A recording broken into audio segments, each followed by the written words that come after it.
કચ્છ જિલ્લામાં આગામી સ્થાનિક સ્વરાજ્યની ચૂંટણીઓનો જંગ હવે જામ્યો છે ત્યારે ફોર્મ ભરવાની પ્રક્રિયા પૂર્ણ થતાની સાથે જ રાજકીય ગતિવિધિઓ તેજ બની છે।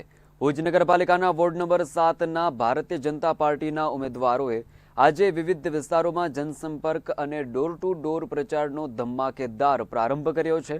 ઉમેદવારોએ કાર્યકરોની મોટી ફોજ સાથે વોર્ડના મહોલ્લાઓ અને સોસાયટીઓમાં પદયાત્રા યોજી મતદારોના આશીર્વાદ મેળવ્યા હતા।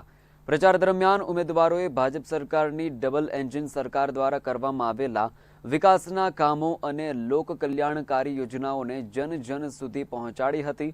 સ્થાનિક સ્તરે રોડ, રસ્તા, લાઇટ અને પાણી જેવી પાયાની સુવિધાઓને વધુ સુદૃઢ બનાવવાની ખાતરી સાથે ઉમેદવારોએ મતદારોને રીઝવવાનો પ્રયાસ તેજ કર્યા છે। ઠેર ઠેર મતદારો દ્વારા ઉમેદવારોને ઉમળકાભેર સ્વાગત કરવામાં આવતા ભાજપના છાવણીમાં ઉત્સાહનો માહોલ જોવા મળી રહ્યો છે। કમળ ખીલશે, ભુજ જીતશે।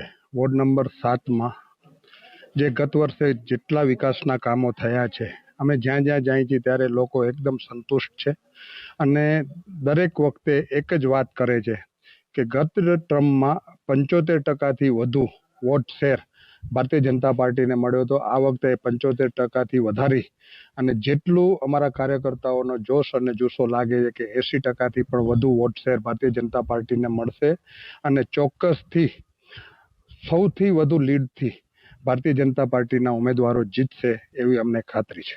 પ્રશ્નો નહીવત પ્રશ્નો હોય અને એ પ્રશ્નોને વાચા ગત ટર્મમાં મળેલ થઈ છે અને જે કંઈ પણ જે ખૂટતી કડીઓ હશે એ અમે પરિપૂર્ણ કરશું। કોંગ્રેસ પાર્ટીમાં ઉમેદવાર જ બે છે, બે ઉમેદવારે નથી, પૂરતી પેનલ પણ નથી। એટલે જ્યાં પૂરતી પેનલ ન હોય અને આ વિસ્તારના લોકો તો ખૂબ શિક્ષિત છે, ભણેલા ગણેલા છે, એટલે શિક્ષિત વ્યક્તિઓને કંઈ કહેવાનું ન હોય। શિક્ષિત વ્યક્તિને ખબર જ હોય કે જ્યાં પૂરી પેનલ ન થતી હોય એમાં પોતાનો મત બગાડે જ નહીં અને કમળના બટન ઉપર એમાં મત દબાવી અને પેનલ ટુ પેનલ ચારે ચાર વ્યક્તિઓ જંગી બહુમતી જીત્યા છે એવો ચોક્કસ વિશ્વાસ છે।